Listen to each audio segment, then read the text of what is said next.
Hello, everyone, and welcome to the Policy Circle's Full Circle Leadership Series. We are back in 2024. It's our first series event of the year, and we're thrilled and grateful that you are here with us and taking the time to join us today. This series will dive deeper into the specific skills that we all need to be more effective and impactful leaders. The Policy Circle is a national, nonprofit, nonpartisan organization whose mission is to inform, equip, and connect women to be more impactful citizens. Today, we want to thank all of you for joining, and of course, we want to thank our collaborators and partners, and especially give a thanks to the Bowie Stewart Foundation for supporting this initiative. Thanks to the partnership with the Bowie Stewart Foundation, the Policy Circle has expanded our reach to equip even more women with the skills needed to impact their community through the Civic Leadership Engagement Roadmap, or CLEAR program. Our recent Full Circle leadership programs have included conversations on the power of storytelling and building a compelling case or narrative, and securing state-level appointments. You can visit our Policy Circle YouTube channel to watch these practical and inspiring programs, and you can also see our recent summit videos there as well. The YouTube link will be in the chat for you all to take a look at after the program. Now, today's conversation will focus on the power of community coalitions as a leadership skill to create stronger and more resilient cities. And today we are joined by a leader who has united hundreds of community organizations and grassroots leaders in Chicago. Maggie Baczkowski is the founder and board chair of Strides for Peace, a nonprofit organization that works to combat gun violence in the city of Chicago. In 2014, Maggie created the Race Against Gun Violence as a platform for nonprofit organizations to highlight their work and raise funds, bridging the business community and grassroots organizations across Chicago. And since its founding, the Race has expanded to include civic, nonprofit, and community organizations representing various sectors and strategies, all of which are vital in preventing gun violence. Maggie, welcome. We're so excited that you're here with us today. Savannah, thank you so much for having me. It's really an honor and pleasure to be here, being able to connect with your audience today. We're really honored to have this opportunity. Thank you. Yes. Well, and Maggie, you and I had a chance to chat a little bit ahead of this conversation, and I want you to share with our audience really what your focus and mission is with Strides for Peace. So tell us a little about your mission in building a stronger and safer Chicago, and really tell us about the inspiration. What led you to build this organization and community mission? Oh, no, thank you.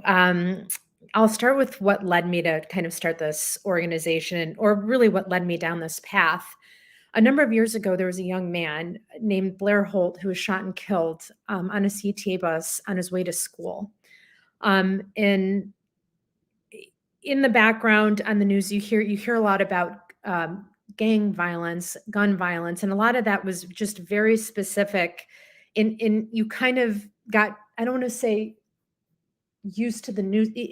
You just couldn't identify everything that was going on. It was just sort of like an update on the news. And Blair's story kind of kicked me in the gut. Here's this honor student, died protecting his friend on his way to school. Parents are police officers. And I'm like, what more are we asking of our youth in the city? Like, why wasn't that a safe spot? What happened? And I don't have a background in policy. I don't have a background in public policy, whereas like leading a nonprofit or anything like that. And this was more of a curiosity as an average citizen, like what is happening? And it was Blair's story that compelled me to try and understand the gun violence landscape in the city of Chicago very specifically. And through that, we got involved philanthropically supporting certain organizations at the time. And part of that, and these were like larger institutions, was a little bit frustrating because there would be these cycles where we would give a certain amount of money and then the funding would stop. And then the end user, if you will, community orgs or boots on the ground, this was a lot of the interruption services at the time, couldn't go out and do their job because they didn't meet certain metrics that demonstrated the success of their program. Meanwhile, while that is happening kind of in an academic level, you've got people being shot and killed in the streets. And so felt like our money really wasn't effective whatsoever. And then two, how do you create a model that actually will affect like the end user, like what is happening here. So it was through that, trying to just kind of understand what was going on. And so I went around to the city and trying to research, if you will, at the time, who's involved in the gun violence space. And so I went down to different neighborhoods in the city of Chicago, places I'd never been before. And we were kind of talking about this a little bit before we started. It was, my background was real estate. In one of the first neighborhoods I went to, you know, it was as if I was in a different city. I thought that was always kind of an exaggeration.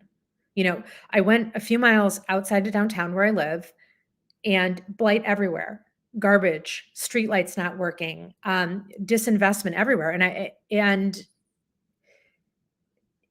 it was something that had just struck me as such a startling difference into the way that the city was planned. And that's not necessarily uncommon, I think, in larger cities, but very specifically to Chicago, it is a very segregated area as far as the way that the city is laid out. And that happened, I won't go in the weeds with this, but because of the race riots and in the way that the way that was solved and the way that neighborhoods formed after that. And then you had institutional disinvestment in certain areas. And then now you've got these neighborhoods that have formed, and we can go back to that. But it was through meeting with organizations and asking them literally, why do you have gun violence? Like, what do you think is going on with gun violence? And I wanted to talk about, maybe I've got a great idea. Why don't people collaborate? You know, like let's do a collaboration. And I realized, you know, through the answers, and it was, you know, a very humbling experience, and in not a judgmental way. I didn't feel like I was being judged whatsoever, but it was like, yeah, if we could collaborate, that would be great. Like collaboration was a luxury. And people were running on fumes because they didn't have a lot of funding. There also wasn't a lot of funding to go around, or they couldn't demonstrate the success of what it is they wanted to do because they didn't have the resources to do that. But they were very effective in their neighborhood and created safe spaces. And so we've switched from going, okay, well, why don't we pick 10 community organizations that are in different communities so we could eventually build bridges. And what we realized was that the inconsistency of funding kind of, I don't want to make up a word, delegitimized what it is that they were working on. So if we could create consistency, they can then leverage a program and demonstrate that they have this every single year. Everyone knew exactly what they needed. Nobody needed me to come up with a great idea. And I was very overwhelmed. I'm like, I don't know how to solve this issue. I have no idea. And you start getting into big policy questions, it becomes polarizing. And everyone feels like, you know, if you want gun violence to stop, then you're against the right to bear arms. You start getting into these crazy conversations, and you simply just want people to stop killing each other as a means of problem solving. And so you know, I'm like, we're going to stay out of that. We are non-political. We basically represent the business community, you know? So we were like, why don't we take venture capital style funding where we invest in the organization? They create the program that they want. They run the program that they want. They know people know what they need. And then that's what will support them. And so that's how it started. And so we thought, okay, we'll have 10 organizations. They're going to decide what they need, and we're going to fund it, and we're going to make it relationship based so we can see how people are using their money. Is this successful? Is it not successful? And then we thought, well, how do we take this to everybody? How does everyone get access to this? And that's when we kind of copied the marathon protocol, which is, you know, basically in Chicago or New York or other marathons, if you can't get in because you're outside the lottery, you have to sign up for a charity. And we're like, what a great way to, you know, have the business community connect with the community organizations. And so we gave free entries to community partners, and so that they didn't have to pay to come in, so they didn't have that threshold. And then we had the runners, who are generally in the business community or otherwise, pay for the event. And then we were able to cross-populate people that generally wouldn't mix. And we deliberately selected the center of downtown to kind of have sort of as a meeting point. And so we decided anyone that was a 501c3 could then join the race as a charity. We vetted that so people knew that it was completely tax deductible, and then it was some version of ending gun violence, because by the time that happens, somebody's shot and killed a million things have gone wrong. So that's just that's the icing. Right. There's so many ingredients in the cake that go into creating that outcome. And so anyone that can touch that inflection point, we determine to be a nonprofit dedicated to violence prevention. So I'm so sorry that was such a long-winded answer to your question, but it was kind of through trial and error. Right. Let's try and figure out like what is a common sense approach, like what can we learn here? And a lot of it was just organized through listening to what people told us they need. And we wanted to make sure we can meet it in real time without being too bureaucratic, without getting into the same policies, like I don't want to say policy, but procedural process where people can't then now qualify. Like, how do we stay with grassroots organizations that are really anchoring them? And then how do we level them up where then they can be eligible for like more funding, grants, all of those things? Right. Well, what I love that you're touching on is something that can translate to really any community work. And I think that's a really important element that you're touching on here, especially for our community members who are tuning in, wanting to harness those leadership skills. You saw a problem and you wanted answers to the questions that you had. And so I love that you lean into the listening and asking, community questions of people who know what they need. And then you were able to really focus on that collective impact. And I want to focus a little bit more on that. A huge component of your mission is that collective impact. So talk to us a little bit more about how you've harnessed the work and the power of community and sort of bypassed what you're talking about, this bureaucratic element of really being able to use the influence of community leaders, strategy to actually see change.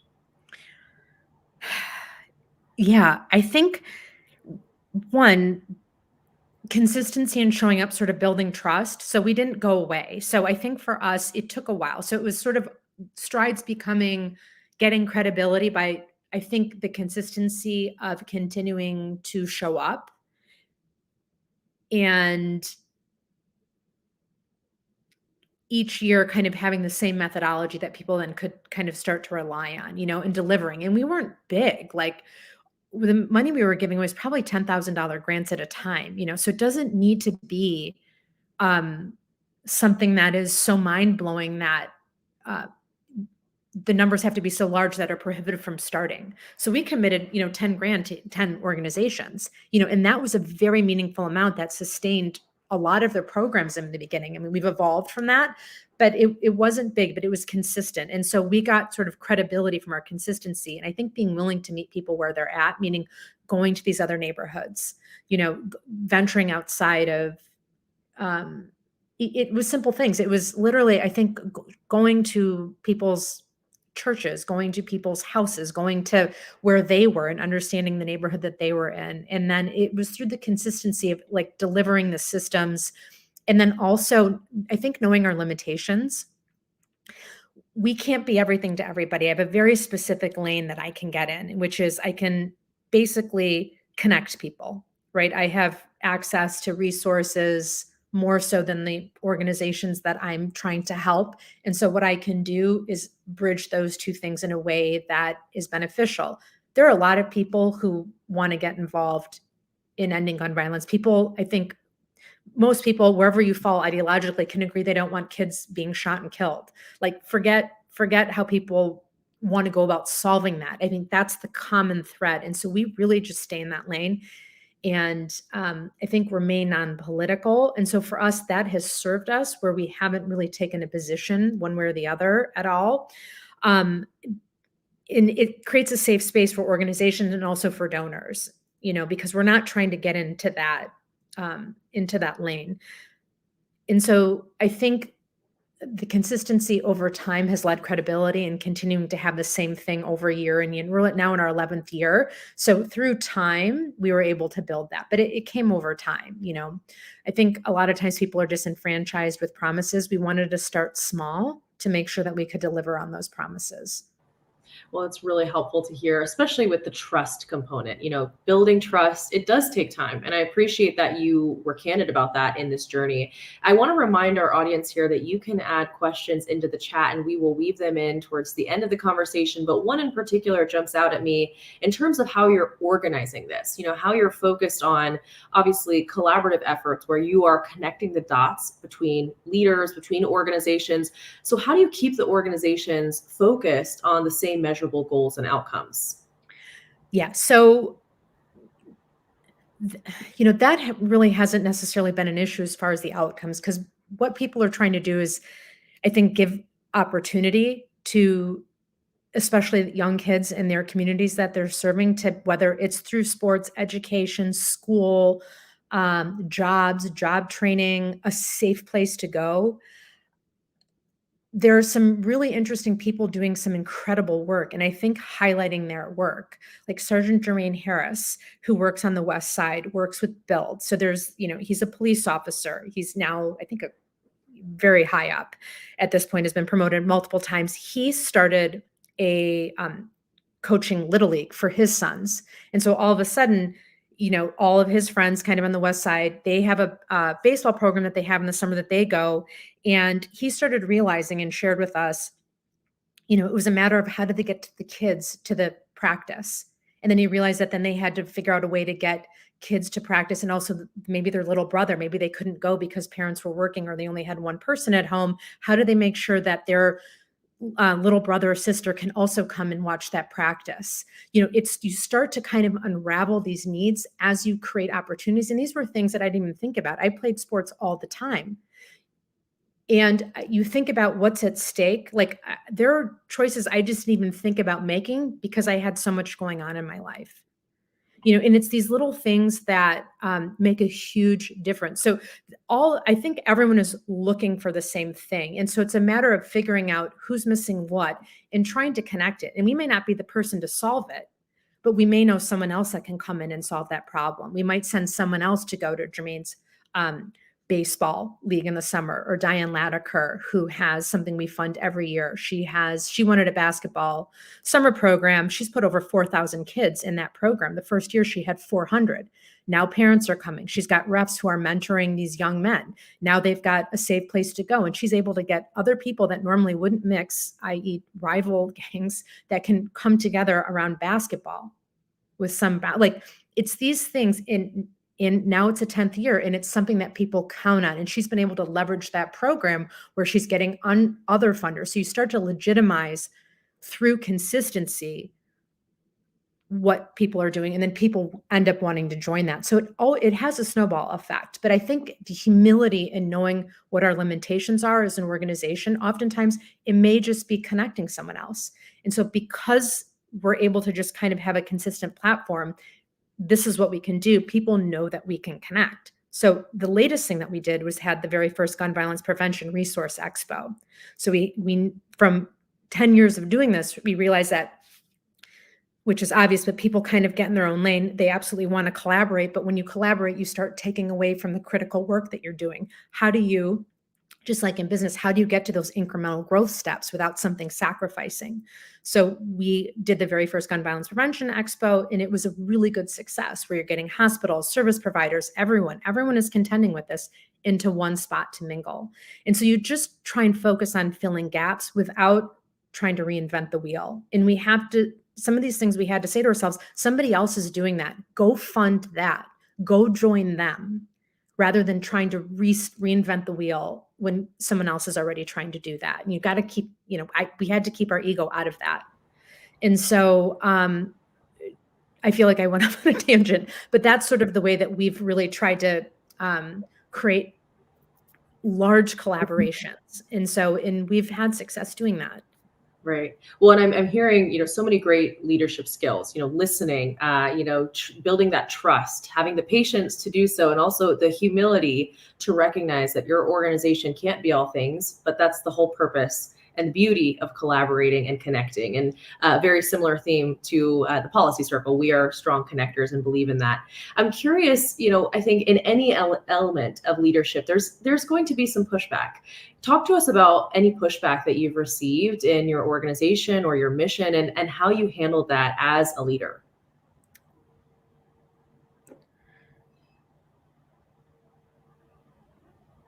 I'm trying to think where we've gotten pushback. I think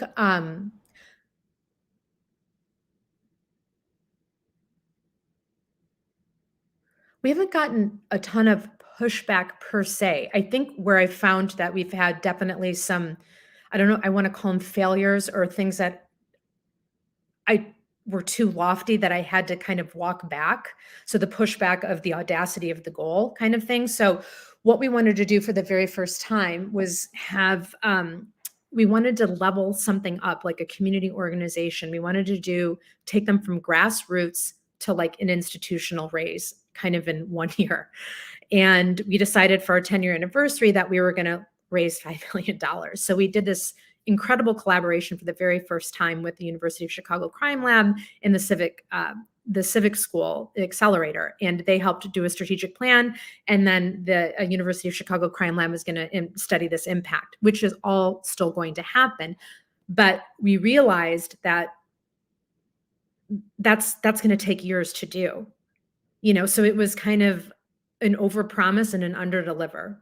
And so that was a really hard thing for me to swallow, that we kind of overpromised or overshot a goal and couldn't deliver on that. And so I really had to learn to like scale that back. We're still committed. We're in 1 million into that $5 million raise, but that'll just take 5 years at least for us to do. And we haven't forgotten about it, but it was, we took too much off without having the best plan in place, as it turns out. We were trying something new. So when you try something new, it's scary to fail, especially when you've got other people that you're trying to help. And so that was hard. And so we kind of allow ourselves to play around with different ways of making an impact that we might try. But there is a hard component to that because we didn't deliver on what it is that we want to deliver, and we will get there, but not in the time frame that we thought. And that's hard because you don't want to re-injure an organization that you brought on board with you to try and achieve this goal. And so we're learning. We're not giving up on that. But so the pushback from that would be like, that was too big, but we put the seeds in motion and somehow we'll get there. And being able to pivot and reposition, and try things new. But there's always a piece of humble pie with that, when you're trying to, let's try this, let's see if this works, let's evolve with the times. We're not the same organization that we were. What do we do well? What don't we do well? And I think trying to figure out, so now we're just trying to streamline a little bit more. So we have a little bit more structure, which is a little bit different than where we started, because people could always call us, and now that's like not sustainable because there's so many organizations that we have. But how do you maintain those personal relationships that kept people engaged? And so always trying to make that a priority with still trying to evolve is something that we're, still figuring out. Sure. Well, I think you've touched on some really important leadership lessons too, is that there might be inevitable failures. And I don't think it takes away from the power of the work, what you're accomplishing, and also realizing that you have to be agile as a leader. So I'm curious, other buzzwords, leadership skills that you have found that are so necessary in your community work, but also just zooming out in a bigger picture for really activating communities. Because it's one thing to have a common mission, but to continue to scale and grow, that's challenging. So talk to us a little bit about what leadership skills and lessons you've developed throughout that experience. I think one thing that we wanted was to make sure that we shared our platform with organizations. So anytime we're in front of the news or there's a news piece, we always bring our community organizations in there. And if not, give them the mic, because there is an undercurrent somewhere where it was that the community organizations didn't want to work with police officers. And we happen to know that that narrative was not true for a lot of the organizations we served. And a criteria for the organizations that we support have to want to collaborate, and that includes the police department. But there was an undercurrent there. And so anytime that we can have a counter narrative to what might be a soundbite. We want to create that opportunity. We also want to put people in front of other opportunities. So, example, this luncheon that I talked about, we selected an incredible organization, Ring of Hope. We ended up having a luncheon and we highlighted them as our organization, and that's the raise that we're in the middle of. And UFC, all the incredible partners. So I want to be clear, the failure wasn't on their part. It was Strides took off more than they could chew, and they're there to support us the entire way. So they're incredible. So I want to be very clear on that. But we highlighted that organization to kind of expose to the several hundred people that were in the room that could get exposure to that organization. So we did that last year. And this year we did the luncheon around the 10 organizations that we did. So everyone in that room could get exposed directly to those organizations. People can go through us or they can go directly to them. So we want to be able to create that opportunity. But anytime we have an opportunity, we want our organizations to come with there where we think their voices are getting amplified. And we also want to make sure that through our connections that we have strategic people in the room, through our board, through our partnerships with other institutions in the city, so people have an opportunity to meet with each other that otherwise wouldn't meet. And the race also provides that too. So we have over 106 organizations that use our platform. They come out race day, they get teams, and then they've got civic partners that are also out there as well. And so we always try and create the opportunity where people can just connect. That's worked for us pretty well. It's great. And it's a vital and important element to grow and scale. And I want to remind our audience that I'm going to just ask one more question, and then we'll turn to the audience Q&A because I see a few filtering in through our chat here. So if you have any questions for Maggie about leadership, about building community coalitions in general, please feel free to add them to the chat and we will work in as much as we can with the time we have left. But Maggie, one more question before we turn to audience Q&A. You've shared with Strides for Peace that grassroots community leaders are often left out of these really pivotal decision and policymaking opportunities. So how have you overcome these gaps in making sure that your community and grassroots leaders are a part of that policymaking process and promote that increased opportunity for civic engagement? No, that's a great question. For us, I think that part of that has changed with some of the CVI grants that are now available with these smaller organizations. I think that from an institutional level, that's getting more and more recognized. But I think I'm not asking for permission. We're in the private sector. I'm not hoping to align myself with a government entity to move forward on a project that I want to go. So that any of that red tape, and I'm not trying to knock anything. I'm just saying, I think it's very inefficient from my experience and also just not what I know. My nature is more in the private sector. And so we can build these bridges. I'm not waiting necessarily for a government entity to approve it or fund it. So with the private sector, it's a lot easier to move and accomplish those things. So that is a way that we've sort of moved forward with a lot of our projects and have continued to move forward. And I do think that when you get large government funding things, that's certainly important. But for the niche that we're in, we don't rely on that. We actually don't want to rely on that. If one of our organizations could get a grant because they're trying to build this community center, we will facilitate that so they can try and get some grant writers. But we're not only basing that off of, just on the public sector. So that does help you move a lot quicker. And then, like I said, kind of creating opportunities with organizations that wouldn't mix with each other. And organically, they're going to form their own partnerships and do things together with their necessarily our involvement or not. So we've got lots of organizations and our partners that are now connected to each other with strategic coalitions where they can kind of anchor around each other and move forward. So we're really pleased with that. And that was sort of our outcome. It's we want to be kind of a foundation where things are sort of working in the space organically and coalitions are getting created from just being in the same room or getting an opportunity to connect, to remove those obstacles because everyone is just so time constrained. And I think the important thing too, I just want to add, it's okay to not know. It's okay to not have the answers. Like for me, I think maybe in a good way because this wasn't my background, I wasn't afraid of how wrong I could have gotten it, because I don't come from this academic philanthropic background structure, maybe, that I wouldn't have, I would have been more insecure of trying something new. I didn't know what I was doing, so it was just a normal average citizen just caring about something. And I think and that's okay. So it's okay to not know, and then to learn as you're going. I think that for us, that was a big thing for me that I think was reinforced. But I kind of wanted I digress on that. So That's important. It's okay to not know. And it's I okay think to not know how this is all going to unfold or exactly how to do it. You're listening and trying to learn that information. That would have been for me projecting something that I thought was applicable. right. In part of the listening has led us to kind of the way that we've structured ourselves. Certainly. Well, I do want to, with the time we have left, turn to some Yes. audience questions. And one of the questions that I received was talking about the practical side of this. I mean, this is not your full-time job. So tell us, we hate the age-old question, like, how do you do it all?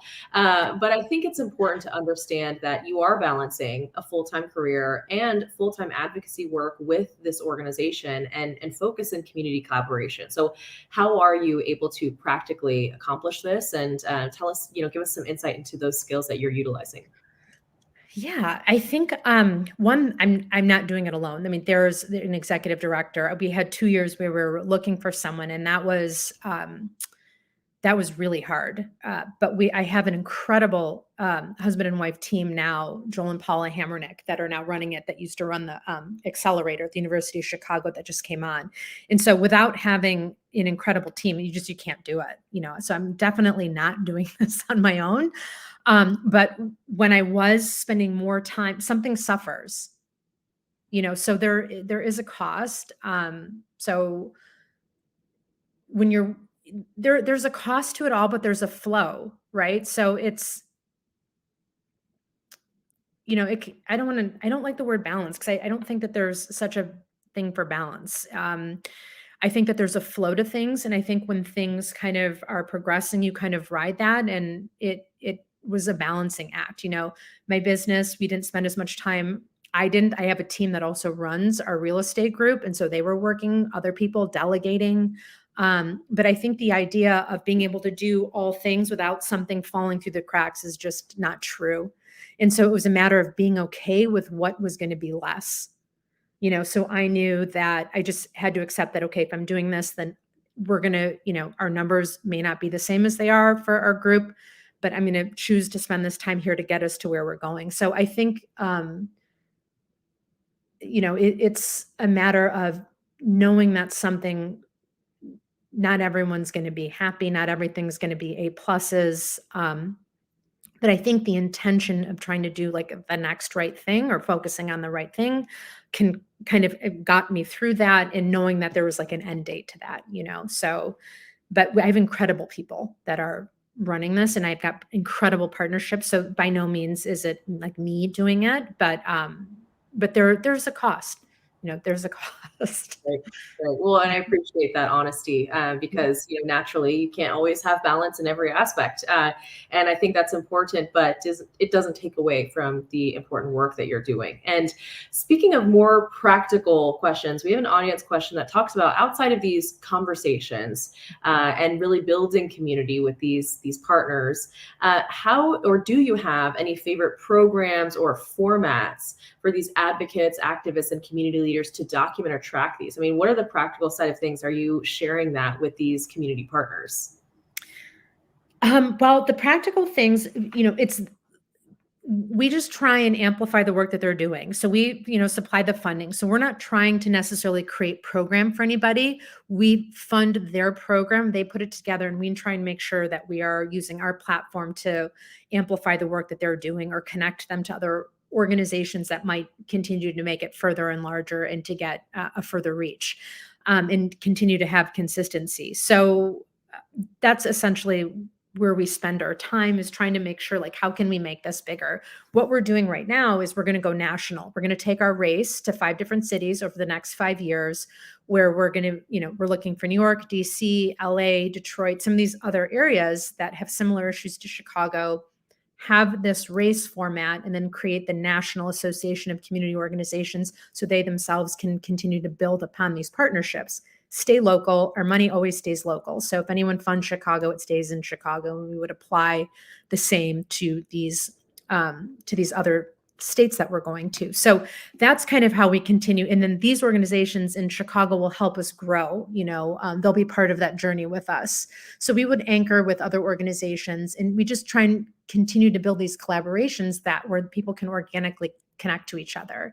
And from a measurement and perspective, we just got selected. We won a prize. Again, the University of Chicago, they do a lot of this work here. So STRIDES was selected as an impact study. And what the students did, and basically they were coming in to kind of study our impact. And because our model was a little bit different, they are in the process of formulating, like, how do we actually measure our success, and how do you do it in a way that kind of has these organizations, in their own words, kind of demonstrating success, again, this age-old thing. And so we're in the middle of creating this model that'll include metrics that our organizations want to be measured by, so we can create a way of determining an outcome that's measurable and more comfortable to the typical donor.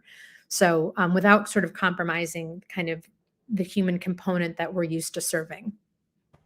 I appreciate that. And the human element is so important. Mm-hmm. We're highlighting, and the uniqueness of all the programs and partners that you have. So that's a really important element. We have another question here. You've touched a little bit about the challenges, or perhaps, things that you had to quickly be agile and shift goals within. But was there ever a time that you personally had to step away from a goal that you envisioned to focus on the goals of your partner, community, or organizations? And how did you handle that? Yeah, kind of with this one that I was talking about, where we wanted to have a larger goal than we were able to deliver within that time period. We were very frank about our process with them. We talked to them the entire way. And so it was a partnership between us and this organization, Ring of Hope. And so we were all kind of in lockstep together with how we would go around this, knowing that, hey, we don't know, this is the first time we're doing it. Let's try this and see where we go. And we've continued to work together. So I think it's really just, having those very honest conversations and having partnerships. We're not some entity, trying to look down on an organization. Like, they're truly our partnerships, because they guide us in what we're going to invest in, and then also help us keep a pulse of how this landscape is changing, and how do we need to adapt as an organization to continue to serve these communities that are contending with so much. Right.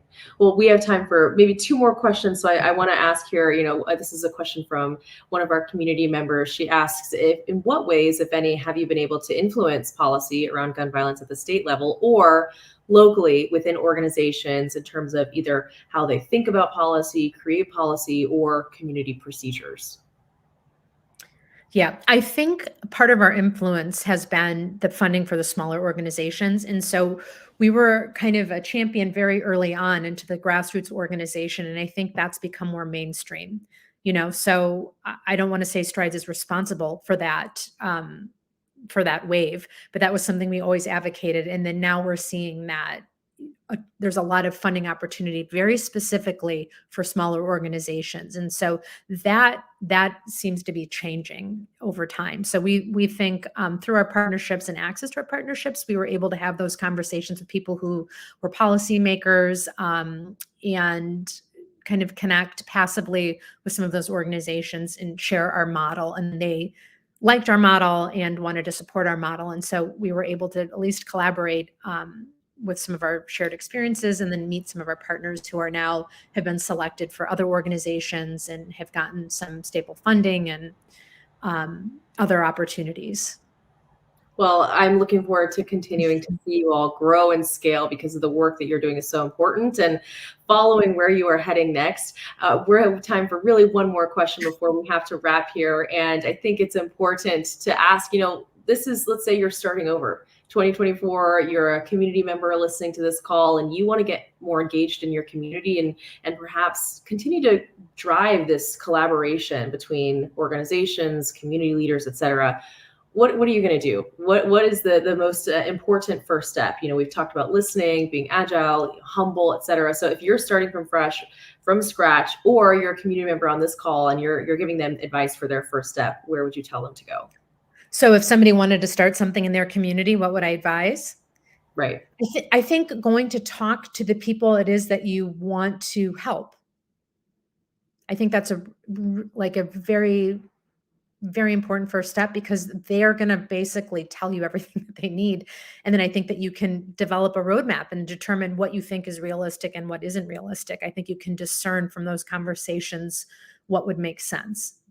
But I think that hurdle is a lot lower than Mhm. might be in the mind.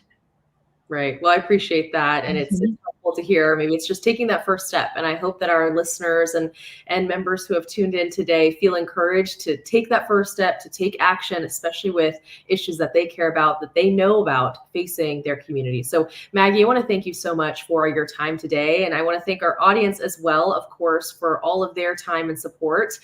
We hope that you have found this conversation engaging, practical, and that you all participating can do a few things. So I would highly encourage you after this call, first, of course, explore our civic leadership engagement roadmap course. This is really focused solely on a number of elements of understanding how to get involved in your community, to get engaged, and to really build that next generation of community leaders. So we will put the link in the chat for you all there for Clear. If you don't already subscribe to the Policy Circles resources or newsletters or emails, please make sure that you click the link to sign up.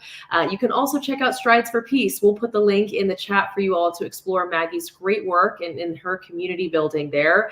And if you are not a supporting member of the Policy Circle, we please just ask you to consider joining.